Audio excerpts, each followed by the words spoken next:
Hello class 9th। आज हम पढ़ेंगे पार्ट 3 परमाणु एवं अणु। तो शुरू करते हैं इस पार्ट को रासायनिक संयोजन के नियम से। वैसे तो रासायनिक संयोजन के 5 नियम होते हैं, लेकिन कक्षा 9 में आप सिर्फ 2 नियम को पढ़ेंगे और वही नियम के बारे में आपको मैं बताऊंगी इस लेक्चर में। लावाइजिए और प्राउस्ट ने 2 नियम प्रतिपादित किए। पहला नियम द्रव्यमान संरक्षण का नियम।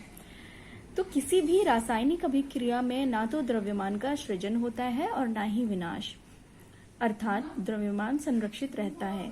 इसी नियम को हम द्रव्यमान संरक्षण का नियम कहते हैं। द्रव्यमान संरक्षण के नियम को जानने से पहले बहुत जरूरी हो जाता है बच्चों कि आपको कुछ तत्वों और उनके द्रव्यमान के बारे में पता हो, तभी मैं आपको द्रव्यमान संरक्षण के बारे में समझा पाऊंगी। तो आइए सबसे पहले देख लेते हैं कुछ तत्व। हाइड्रोजन, उसका द्रव्यमान होता है 1, carbon 12, nitrogen 14, oxygen 16, sodium 23, magnesium 24, sulphur 32, chlorine 35.5 and calcium 40। ये कुछ इंपॉर्टेंट तत्व हैं जिनके द्रव्यमान आपको पता होने चाहिए। आपको परमाणु संख्या अगर याद है तो द्रव्यमान याद करने में बिल्कुल भी मुश्किल नहीं होगी लगभग, क्योंकि जो भी तत्व होता है उसका द्रव्यमान संख्या उसकी परमाणु संख्या की लगभग डबल होती है, और कुछ केसेस में डबल से थोड़ी ज्यादा हो जाती है। लेकिन याद करने का तरीका यही है कि डबल की तरह आप ध्यान रखेंगे तो आपको याद हो जाएगा। हाइड्रोजन में परमाणु संख्या डबल नहीं होती है, परमाणु संख्या 1 है तो द्रव्यमान संख्या 1 ही रहेगी। बाकी कार्बन में आपको पता है कि परमाणु संख्या कितनी होती है, कार्बन की 6 होती है तो द्रव्यमान 12। नाइट्रोजन की 7 होती है, 14, लगभग डबल हो गया। 8 है ऑक्सीजन की परमाणु संख्या, 16 द्रव्यमान, यानी कि डबल हो गया। सोडियम के केस में बस क्या है, 11 परमाणु संख्या है तो द्रव्यमान कितना हो गया, डबल से थोड़ा ज्यादा, 22 होना चाहिए, 22 + 1 समझ लीजिए। तो थोड़ा सा क्या हो गया, ये ज्यादा हो गया हल्का, लेकिन लगभग कितना है ये आप देखेंगे। 12 होता है परमाणु संख्या तो 24 है, 16 होता है 32 है, क्लोरीन की 17 होती है तो थोड़ी सी ज्यादा है डबल से 35.5। कैल्शियम की परमाणु संख्या 20 होती है तो द्रव्यमान 40 है। तो इस तरह से आपको इनके द्रव्यमान याद करने बहुत जरूरी हैं ताकि मैं आपको समझा सकूं द्रव्यमान संरक्षण का नियम क्या होता है कि द्रव्यमान संरक्षण का नियम यह होता है कि किसी भी रासायनिक अभिक्रिया में ना तो द्रव्यमान का सृजन होता है और ना विनाश। तो चलिए इसे देखते हैं एक उदाहरण की मदद से।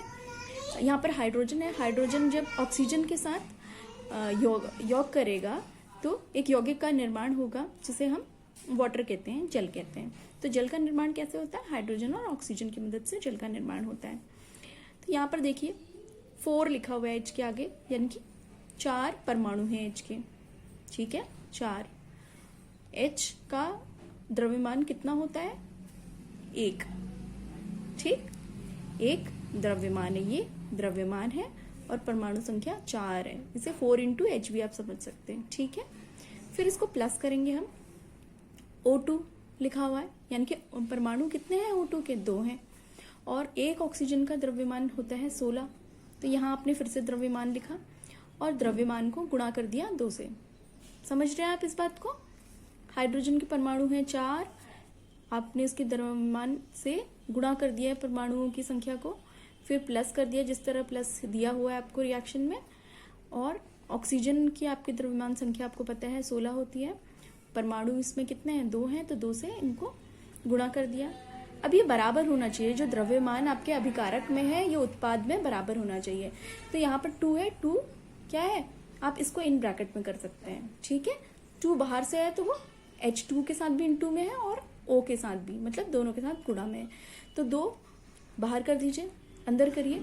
1 है द्रव्यमान हाइड्रोजन का, उसको हमने गुणा किससे किया, 2 परमाणु संख्या, हाइड्रोजन की परमाणु संख्या कितनी है, 2। फिर हमने प्लस कर दिया 16 से, क्योंकि द्रव्यमान संख्या कितनी है ऑक्सीजन की, 16। तो आप देखिए 4 + 32 = 2 × 18 होता है कि नहीं होता है, देखिए 36 आया यहाँ आंसर, यहाँ पर भी 36। तो 36 = 36। तो इस तरह हम समझ सकते हैं कि आपकी किसी भी रासायनिक अभिक्रिया में द्रव्यमान का ना सृजन होता है और ना विनाश होता है। देखिए बराबर है द्रव्यमान संख्या। तो ये है हमारी पहला नियम रासायनिक संयोजन का, जो कि दिया हुआ है लवाइजिए और प्रवास्ट के द्वारा। आगे हम पढ़ेंगे बच्चों स्थिर अनुपात का नियम। कुछ तत्व निश्चित अनुपात में क्रिया कर यौगिक यानी कि उत्पाद का निर्माण करते हैं। इन तत्वों के द्रव्यमान का अनुपात स्थिर होता है। इसको ऐसे भी समझ सकते हैं कि शुद्ध रासायनिक यौगिक में तत्व सदैव निश्चित द्रव्यमान के अनुपात में होते हैं। ये स्थिर अनुपात के नियम को हम उदाहरण की मदद से समझ लेते हैं। देखिए यहाँ पर अगर 18 ग्राम जल है, ठीक है, उसका निर्माण हुआ है 16 ग्राम ऑक्सीजन से और 2 ग्राम हाइड्रोजन से।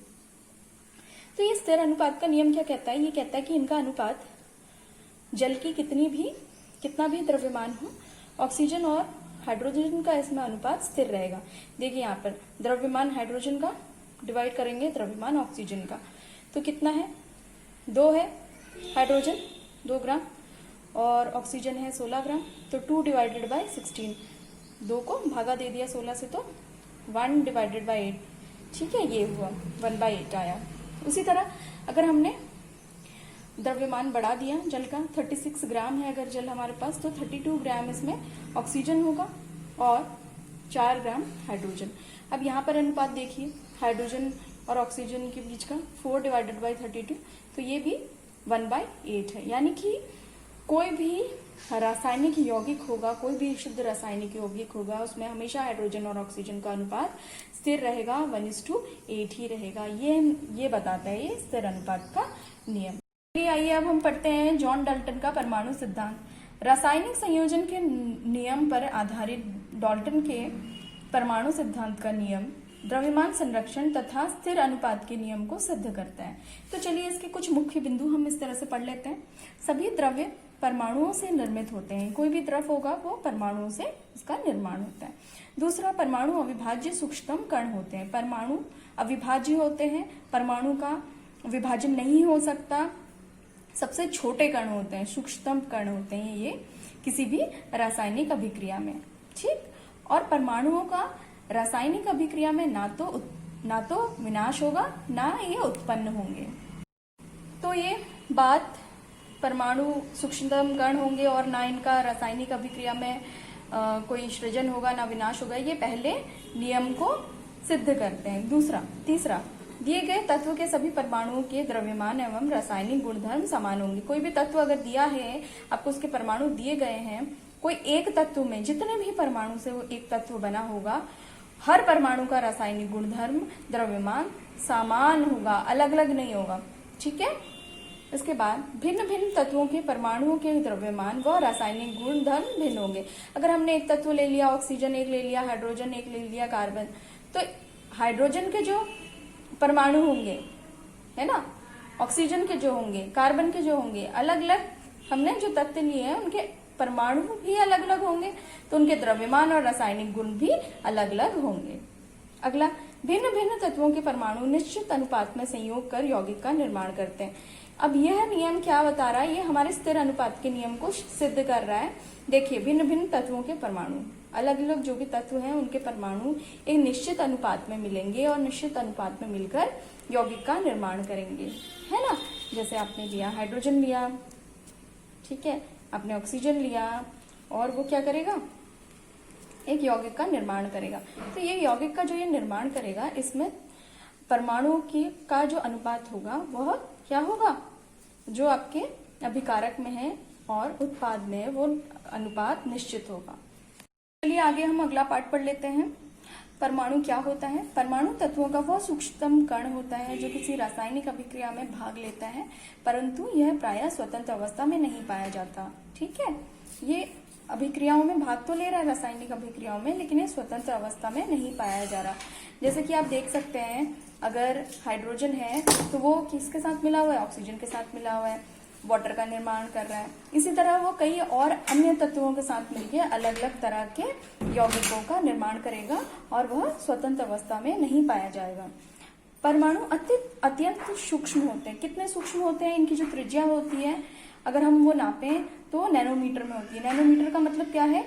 1 मीटर का कितना भाग? 10⁹ पार्ट ऑफ अ मीटर, उसको हम नैनोमीटर कहते हैं। इसको ऐसे भी देख सकते हैं आप, 1 नैनोमीटर कितने मीटर के बराबर है? जब हम 1 मीटर को डिवाइड कर देंगे 10⁻⁹ यानी कि इतने जीरो, 3 4 5 6 7 8 9 इतने जीरो होंगे एक के आगे, ठीक है, 1 को उससे डिवाइड कर देंगे, इतना छोटा कहलाता है नैनोमीटर। चलिए अब IUPAC ने कुछ तत्वों के जो चिन्ह दिए हैं जो आपको 9th क्लास में याद करने जरूरी हैं,